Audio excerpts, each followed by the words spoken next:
All right. Hi, everybody. My name is Zach McDaniel. I'm one of the student success advisors for the College of Arts and Letters, and welcome to Procrastination and Motivation. I hope you're excited to learn about all the fun things that go into procrastination and motivation. If you have any questions, please just raise your hand to let me know. I'll be hanging out here in the bottom of the screen.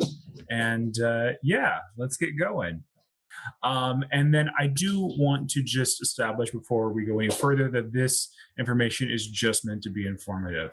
I'm lucky enough to be an advisor here at the College of Arts and Letters and at San Diego State, but I am not a trained psychologist or counselor.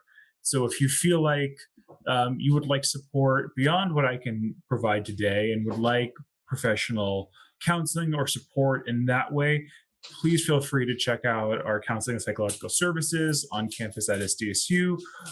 Or if you are finding other factors, financial or otherwise, that are outside of your control that are contributing to factors we might talk about today, you could also consider looking into the Economic Crisis Response Team, who is actively seeking to support students during these challenging times we're in. All right, let's go. So I think a lot of us are familiar with the term procrastination, and we think we might have the definition of what it is. And when going into my research on the topic, I found there were a lot of varying definitions for procrastination. So the American Heritage Dictionary says procrastination is putting off doing something, especially out of carelessness or laziness. And so that factor means you're delaying something, but it's because you're being lazy or careless. Now, the Merriam-Webster Collegiate Dictionary says you're just putting off something intentionally that should be done. So that one doesn't have the factor of laziness. It just means you're just putting it off. From Psychological Pain, they say that procrastination is a delay in conjunction with some discomfort. So you have to feel discomfort in order for it to be procrastination. So that's completely different than the previous definition. And then the last one says that procrastination is when we delay beginning or completing an intended course of action. So it has to have intention. And so that's different. Some of those other ones don't mention intention. It's just something you're just putting off. And so as you can see, there's variety in what it means to procrastinate. And you might have your own definition that's different than these or might align with one specific one. And so that's important to think about as we go forward is, how do you define procrastination? How have you seen yourself doing it in your daily life? And are there factors of just putting off something, or do you feel like it's a factor of laziness, or do you feel discomfort when you procrastinate? So those are just some things to consider as we go forward. All right, let's dive into some of the reasons that people procrastinate. Now, these are really large generalizations, and everyone is going to have their own very specific reasons. But a lot of times, those very specific reasons can fall into some of these larger categories. So just keep an open mind as we go through these. The first big factor for procrastination is a fear of failure. So we put off things because we don't want to fail. We don't want to get them wrong. Procrastinators are often perfectionists. And so in order to maintain that level of perfection, they put off anything that could potentially conflict with that sense of perfectionist identity. It can also be very self-critical and fear never living up to that level of perfection. So they don't do anything or they put anything off that may lead to failure. One of the things I want to consider is Dweck's fixed and growth mindset. So there's this idea, if you have a fixed mindset, that you are at the ultimate level that you're ever going to be. So you are only at, I guess, your peak at any given time. Whereas Uh, the growth mindset says you can learn from your mistakes and you can learn from failure and you can continue to grow. And so, potentially, one of the ways to combat that fear of failure is to think about, am I stuck in this fixed mindset of all or nothing? Am I a perfectionist? Do I have to do everything perfect or not? Or do I have a growth mindset? Can I grow from my failure? Can I continue to be better every time? Can I learn something from every situation, regardless of if I do it right or not? So that's something to consider. The next big reason for procrastination is the fear of success, almost the complete opposite. Sometimes there can be a fear that if you do well on something once, then all of a sudden the expectations for you are going to rise. And there can become a fear that you're not ready for that kind of pressure, that you don't want the expectations to grow. And so you can put off doing something that you might do well on because you don't want people to expect that of you all the time. You might also worry that others will judge you if you come across as confident in your successes, that confidence might be seen as arrogance. Or you might fear that you'll hurt other people by your success, that oftentimes by coming in first or by doing your best, you might outshine someone else. And if you don't want to do that, if you have empathy for others, you might procrastinate ultimately doing your best. Again, these aren't saying these are exactly how these work, but these are just the general themes of why we procrastinate. The next reason is fear of losing control. Oftentimes, since we live in a society with power structures, uh, you are told what to do a lot, whether that is from your parents or whether that's from your professors or whether that's from your boss at your job or it's the government. And so people might procrastinate doing things because they don't want to lose that sense of control. They want to feel like they have authority over their own existence, over their own choices. And so they'll put off doing things, whether that's paying taxes, whether that's doing homework, whether that's doing your chores when your parents ask you. There's a lot of ways people can procrastinate to maintain a sense of control over their own life. Another reason people procrastinate is the fear of separation, that you might put off doing something that takes you away from family or friends or from an environment you're comfortable with because you don't know what that change will lead to. You don't know what the new environment will bring. There is often a cross-cultural factor where people who grew up in tight-knit communities uh, can procrastinate leaving those communities because they don't know what's on the other side. They don't have that sense of community and support if they potentially leave it. So they might procrastinate leaving. You might see that in your own experiences as potentially not wanting to go away to college or go to a college far from your family or even moving out for the first time because you don't know what that new experience will be like and you don't know what challenges that will bring. And it can be scary to leave that support network. So you might procrastinate moving out or procrastinate moving farther away from your family. And on the other side of that, there's potential people might procrastinate things due to a fear of intimacy, bringing new experiences and new people into your life, whether that's getting roommates, moving in with a partner, uh, trying to find new friends. You might put those things off because you don't know how bringing those new existences into your own life or those new experiences into your own life might change you or might change your own life. So those are the 5 big factors that the book talks about, and a lot of smaller or more personal experiences will generally fall under one of those 5 fears. There are other reasons that people procrastinate. A poor sense of time management. We think we have more time than we do, so we put things off without recognizing that we don't, in fact, have as much time as we think we do, or we won't be able to get everything done as quickly as we do. We overestimate our ability to get things done quickly. A lack of priority.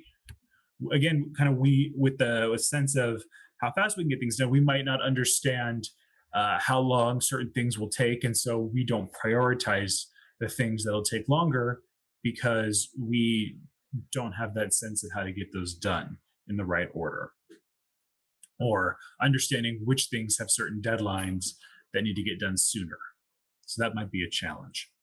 Maybe we have poor concentration, or we're surrounded by distractions. I can imagine during this time of being forced to go to school from home for a lot of people, you're faced with new distractions that you didn't necessarily have to deal with before. And you might uh, struggle with a lack of priority and decide to prioritize certain distractions in the home that are easily and that are right there in front of you, rather than doing what you would normally do, which is maybe prioritize your schoolwork. And then finally, there are personal problems, which kind of covers the rest of the spectrum for reasons why we might procrastinate. Individual experiences and challenges that we face that we use to decide to procrastinate certain things.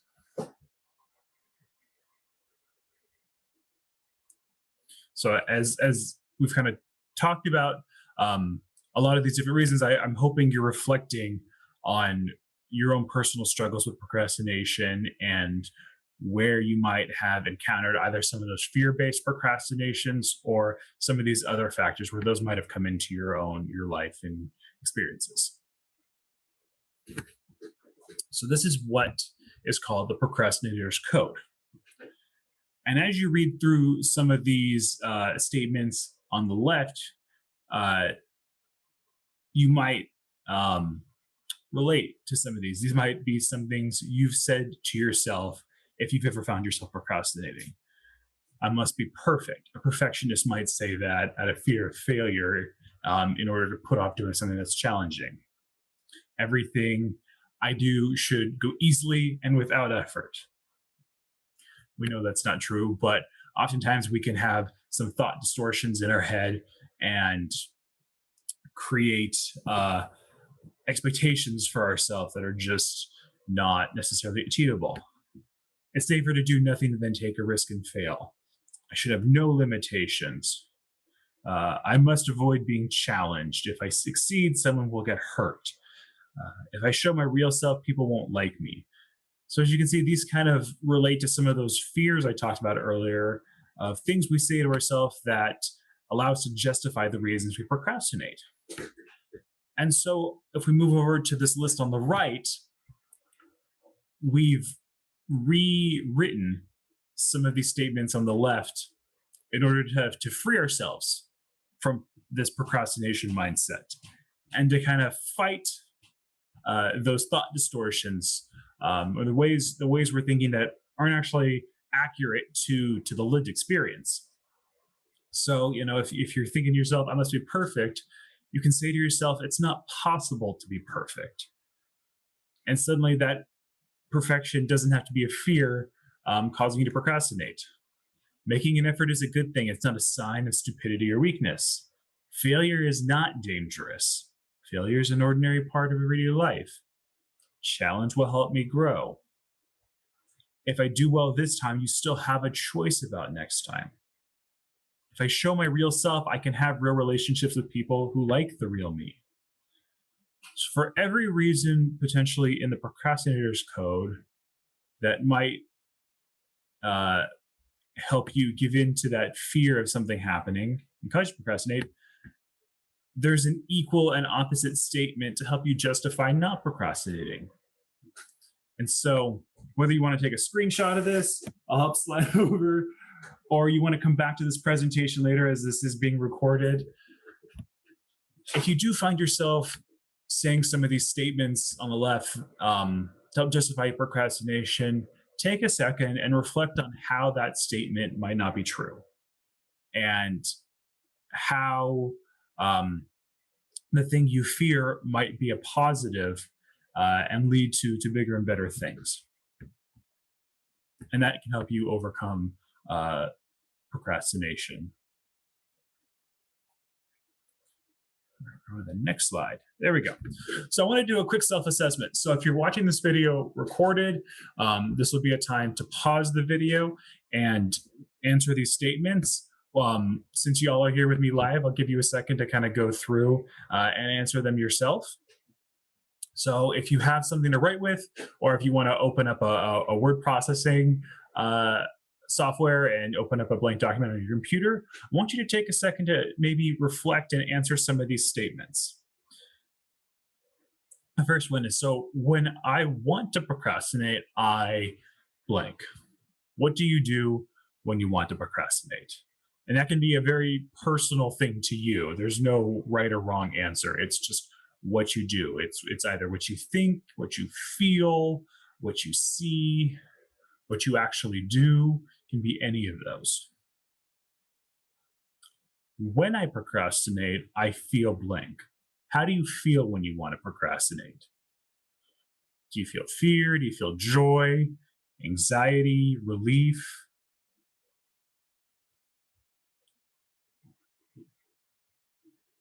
If I didn't procrastinate, I blank. This one might take a little more imagining. If all of a sudden you decided not to procrastinate something, what would happen? What good things could happen? And what's the worst thing that could happen if you didn't procrastinate?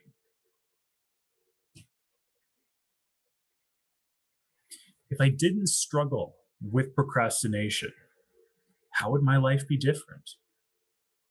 What things would change for you if you didn't struggle with procrastination? If that wasn't something you considered doing when a decision came up or a task?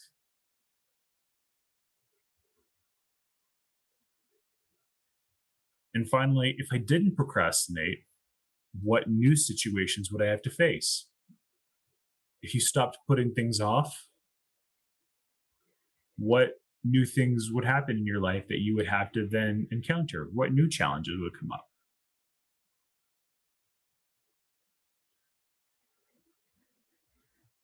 Now, feel free to write these questions down. And if you want to come back later to the self assessment and take a little more time, that's perfectly fine. Not everyone's going to have an easy answer for these right away. But self assessment is a great tool for you to use to really reflect on your own experiences and think about what you want to take out of this workshop and how you could potentially use some of the knowledge gained here going forward. But for the sake of time, and so I don't keep y'all here forever, I'm going to move on to the next slide. So let's talk about staying motivated. We've thought about the reasons we might procrastinate and what could potentially be causing that desire and those struggles to procrastinate. So let's talk about how we might stay motivated.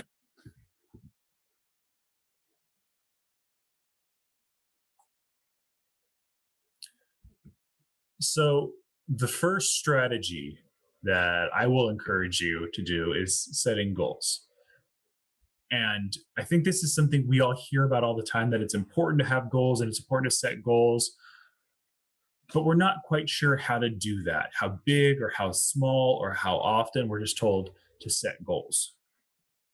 And so I want to help break it down and make it a little more simple for you and a little more effective. So the first thing you should do when it comes to setting goals is to make sure they're SMART goals. And what that means is it's going to be a goal that you understand completely and you're actually going to be able to do. And so SMART goals is an acronym. It stands for specific, measurable, attainable, relevant, and time bound. Specific means it should be very clear what the goal is. It shouldn't be vague. If you say, I want to help make world peace, that's great. But it's not really clear how you're going to do that. And so the more specific you can get is the better it will be in helping you achieve that actual goal. And that was a very vague example, but I know each and every person is going to have very specific goals to themselves, and so you can really think about, what exactly is it that you want to get out of your goal. Is it to do well on a test? Is it to do well in a class? Is it to get an internship? Is it to apply for certain jobs? Is it to go to different events on campus? Is it to develop relationships with specific people? Those are getting specific in your goals. And you want to make sure they're measurable. And that means that you want to be able to definitely tell when you have or have not achieved your goal. If your goal is, I want to live a healthier lifestyle, well, that's great. But you haven't really given any details in your goal that will allow us to measure that. If your goal is, I want to lose a certain amount of weight, or I want to get a certain number of hours of sleep a night, or I want to eat a certain number of fruits and vegetables in a given week, those are measurable things with numbers that you can determine if you've achieved them or not. You want to make sure your SMART goal is attainable. Is it something you can actually achieve? If you want to get straight A's in the next semester, but you've been rocking a C average, and there's nothing wrong with that, but you have to recognize that there might be a big challenge in achieving that goal. And so maybe the goal is, instead, I want to get an A in this specific class, or I want to bring my average up from a C average to a B average. That might be a more attainable goal in one semester. And then your next goal can be, I want to bring it from a B to an A the following semester. So the next thing with SMART goals is relevant. You want to make sure it's a relevant goal to you. If you want to become a doctor, but you've never taken a science course, that might not be the most relevant goal to you based on what you've been doing up to that point. If you want to, again, achieve world peace, but you've never even thought about that before, it might be really hard to do that. So you want to make sure that the goal is relevant to you, not only because the actions in your life will hopefully be contributing to that goal, but it's also going to be important to you and you're going to follow through with it. If your goal isn't important to you, or your life's desires, then it's going to be really hard to stick with that goal and follow through with it. So that's why you want it to be relevant to you and your desires and your aspirations. And you want to make sure your goal is time bound. If it's not time bound, you might still have the goal, but the motivation then isn't there. If you don't have it to do it by a specific amount of time, then you can do it whenever. And you can procrastinate your goal, which is the opposite of what we want to have do. So by having a time bound goal, you're giving yourself a deadline, which can help you stay motivated. All right. So that's what it means to have SMART goals. And as part of setting goals, I like to kind of talk about the idea of action generates motivation. So getting started can help you get going and stay going. So if you can set a goal where you can complete the first step in 5 minutes or take a first action in 5 minutes, you're much more likely to keep going and continue with that goal. If you can start to see the progress immediately, you're much more likely to continue with that goal. And so when people do set goals, I encourage you to not make them too big and to make it so that you can take action on it immediately. And again, as I kind of mentioned with the relevancy, you want to make sure you set goals that you can commit to completing. If you set a goal and you're just not interested in seeing it through, you're like, this will be great for the time now, but I don't really know if I actually want to do it in the long run, that really isn't going to be too helpful to you. I do like to kind of throw in some apps that I think are helpful, because I feel like we do use our phones and apps a lot nowadays in our daily activities. And so Habit Bowl is just one app that's out there that you can use to help set your goals and track your goals. I'm sure there are a lot more available out there. And so just know that If you feel like that's something that might help you, then using an app to help structure and set and time your goals could be beneficial. All right. The next strategy for staying motivated is to manage your time. Sometimes some of us do really great with the schedule, and I think a lot of us have heard if you need to manage your time, use a schedule. Use a schedule. Sometimes that may work if you again know how long everything is going to take you. Other times it might not. And so one strategy that I've encountered is to try and unschedule. The first thing you do is you plan all your essentials. You say, okay, I've got a doctor's appointment, I've got to eat here, I've got class here. You put those all in your schedule. And then you make a list of all the other things you have to do, and you just do them. And then you record how long it takes you to do them, and then what else you do with your time. How long are you spending on your homework? How long are you spending time socializing? How long are you spending with your family? How much time are you spending on work?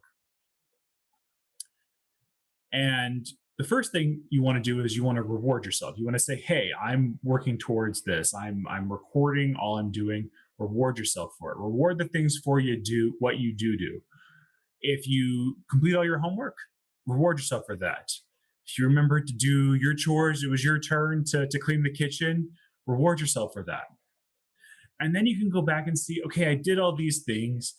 This is how much time I'm going to be spending on homework. This is how much time it takes me typically on a daily basis or the average. This is how much time I'm spending with friends, with family, working out. And then you can build a schedule where you know how much time it takes you to do certain things. You can see, okay, I'm spending a lot more time doing this. Maybe I need to adjust that and spend a little less time catching up on Netflix on the weekend and a little more time doing some reviewing. So if you spend the time figuring out how you actually spend your day and the activities you choose to do, you can reflect on that and see where you might want to invest more time going forward. Schedules should be a very fluid thing. If you set them for maybe a week. Don't set them as something that's permanent because your needs and your activities might change. So don't try to overschedule yourself, but come back to your schedule after a week, after a month, and see, is this working for me? Do I need to change it? Do I need to adjust it? Or can I move things around to better suit my needs? Oftentimes we get so stuck into this is my schedule and this is what I have to do. But if it's not working for you, you're not going to stick with it. If it's no longer relevant to your goals or your desires, you're not going to stick with it. Another thing that I think can really help manage your time is to break activities into smaller chunks. I already talked about breaking some bigger goals into maybe smaller goals. You can also do that with your time.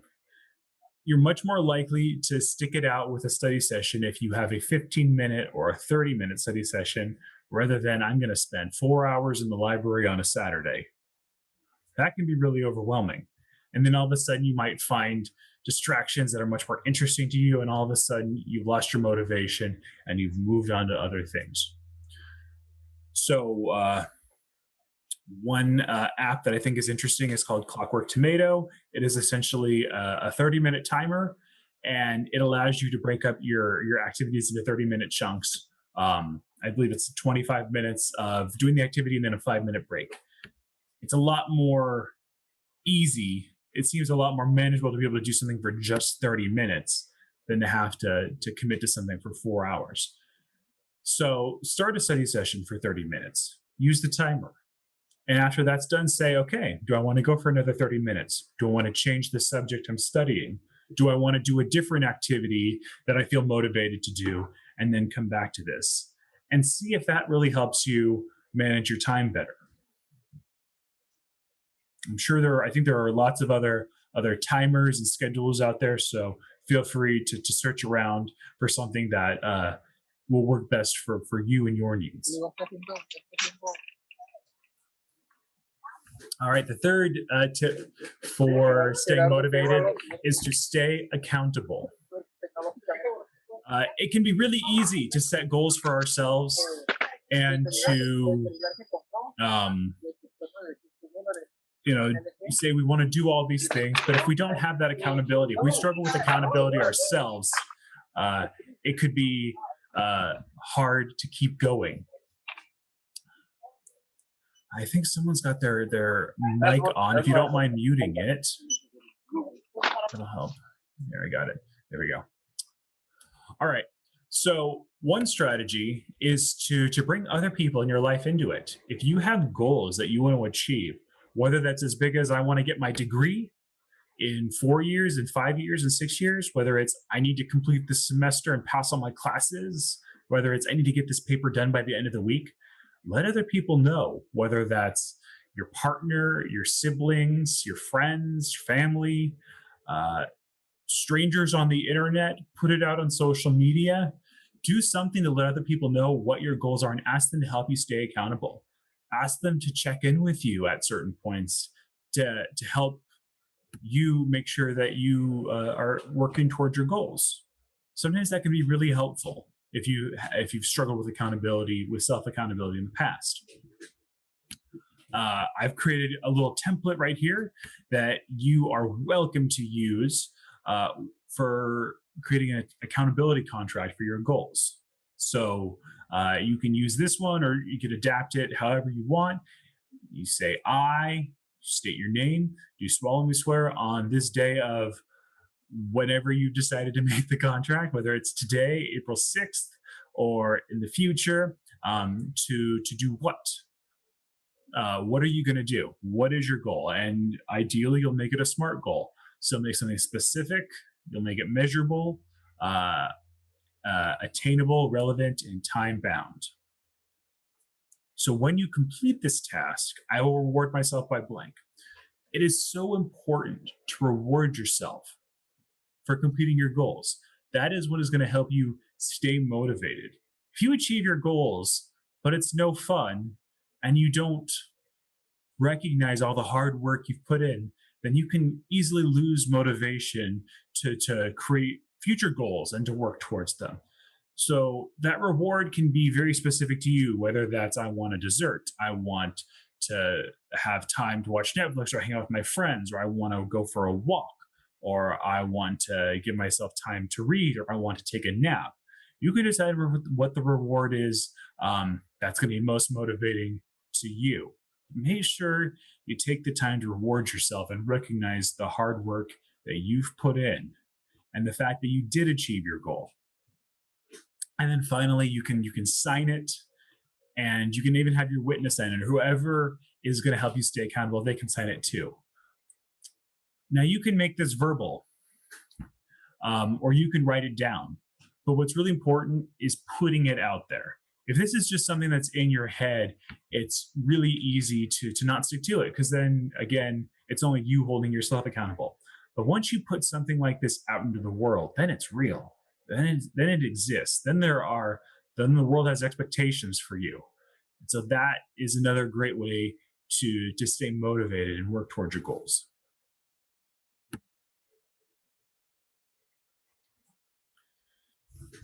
All right. The next strategy I've got is creating the right learning environment. This is especially, I think, really relevant right now, as our learning environment may not be the ideal one that we wanted. It may not be what we expected to be in. And so we have to adapt and adapt our learning environment as well to make sure it's ideal to studying and to learning and working towards our goals. That's specifically relevant to education, but I mean, this is something that can be used in any different factor regarding to motivation in your life. So the first tip is to set boundaries with yourself and your living companions. If you have goals that you need, bring them in and let them know. Say, I want to do this. This is my deadline. I know that I may be at home right now and you may see me a lot more. I may be at the kitchen table or in my bedroom or just a lot closer and physically present. But maybe from this time to this time, I'm in school mode. And so I need you to respect that boundary. So by establishing that with the people you're living with and around, that can help prevent distractions for you with regards to other people. I also encourage you to stay engaged in your community. It can be really unmotivating to feel like you're all alone in your current situation and that you're having to go through this whole educational experience on your own.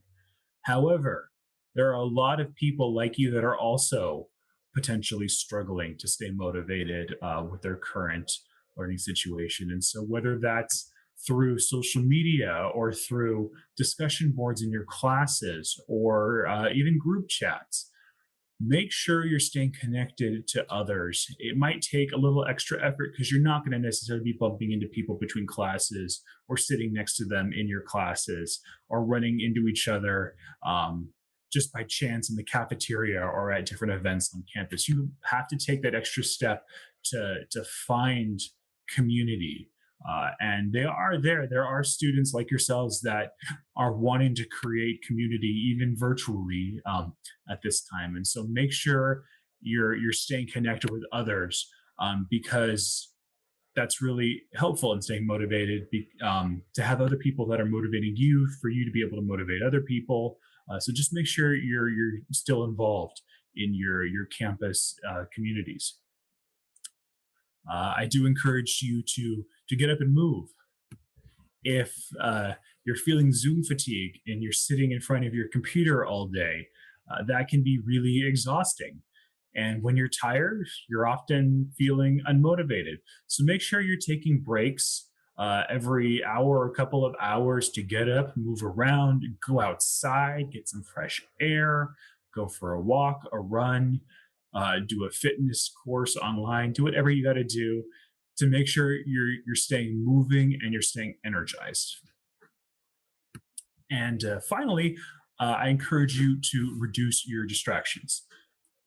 Since most of us are working from home or learning from home and doing it virtually on our computers, we are suddenly much more exposed to a lot of different distractions that the internet and our phones can provide. And so it's important to recognize that just is something we have to deal with and to acknowledge that it might be a challenge for some of us, that might just present too much of a distraction and we need to find tools to help us combat that. So some apps that I think could be really useful to you. Cold Turkey is essentially a website blocker. If you need to block Instagram or Facebook on your web browser, what are other websites you need to block? If you need to block CNN from doom scrolling, do that. You can use this tool or others similar to it to block websites permanently or for a certain amount of time so that those don't become distractions for you while you're trying to focus on your class online or writing a paper or whatever else it is that you need to get done. Another app here is called Forest. And so essentially it encourages you to put your phone down. And when you do that, through the app, your phone will grow trees. And so the longer your phone is down, the more growth happens. And so that can be a little motivator to see something symbolic of all the time that you weren't looking at your phone. That wasn't a distraction for you. So that's just something fun to maybe look into to see if that will help not use your phone as a distraction and really focus in on your classes. Something to consider. I'm sure there are lots of others, again, out there to mess around with. And there's definitely something out there for everyone to use. All right. And finally, my fifth strategy for staying motivated is to make sure you take care of your mental health. I mentioned in the last one that it's important to get up and move. So you can meditate, you can do yoga, you can listen to relaxing or calming music. There are apps like Calm or YouTube that do guided meditations or have really relaxing music that can help you deal with stress. I encourage you to limit your news intake and maybe social media as well. So if that's establishing You're only going to go on social media for a certain number of hours or a certain number of minutes a day, or you're going to make sure you put your phone down at certain times. Whatever that is, that can really help reduce stress. I encourage you to create a routine to develop a sense of normalcy. One of the big stressors that's I've encountered with students during these times is that everyone's schedules have been thrown off and they have struggled to adapt to their new learning situation. And so, even though you might be learning from home, I encourage you to create a regular routine because that creates something you can rely on. And then you don't need to worry about every day being different and not knowing what to expect. If you can create something of a routine, even if you're limited in space physically, that can help reduce stress. I encourage you to practice mindfulness. Again, that can be reflecting on how you're thinking back to that procrastinator's code. Am I thinking stressful thoughts? Am I thinking bad things about myself or my current situation? Am I setting bad goals for myself? And reflect on that and think about, can I think of ways to think kinder about myself and my situation? Can I think positive thoughts? Can I change the negative way I'm thinking to better myself? And finally, focus on positivity.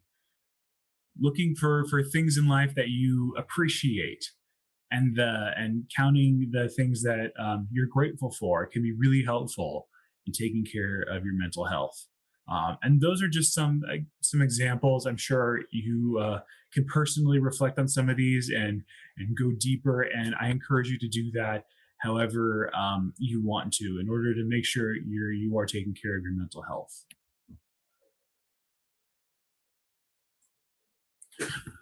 All right, and with that, we've come to the end of the presentation on procrastination and motivation. I want to thank you all for being here today.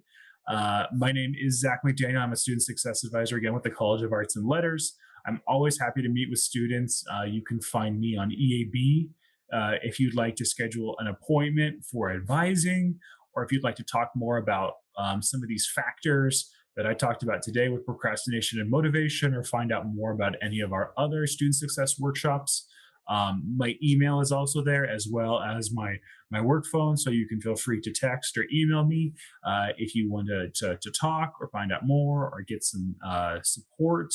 I'm always happy to work with students, especially during this current learning situation. With that, I would like to turn it over to you and see if any of you have any questions. And if not, that's okay. I know I went over a lot. I will be posting this recording on the College of Arts and Letters YouTube page, as well as the College of Arts and Letters Canvas homeroom. And so you can find this and other recordings of student success workshops there. And I hope you find those useful. Again, thank you all for being here today. And with that, I will end the recording.